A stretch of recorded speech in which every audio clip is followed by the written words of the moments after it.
Siin Tallinna külje all võib kohata erakordset liiki, kraamotöötajad.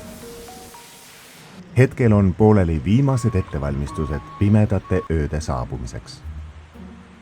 Iga liigutus on osa pikaajalisest ja efektiivsest rituaalist, mis on lihvitud täiuseni. Täpsus, oskus ja efektiivsus. Need on selle liigi tunnused. Koormarihmad kinnitatakse kindla käega. On tunda liikumist. Aiad laetakse peale, et viia need oma uude elupaika. See on ränne, mis toimub vaid kord aastas. Need isendid võivad päeva jooksul läbida 10, mõnikord isegi 100 kilomeetreid, liikudes eesmärgipäraselt ühest keskkonnast teise. Kostub autode mürin.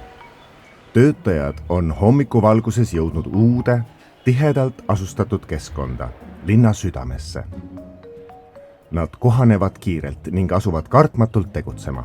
Aed, tõste, samm, keerutus, vahetus. Peaaegu tantsuline koostöö, kus iga hetk on ajastatud täpselt. Ja lõpuks on kõik valmis.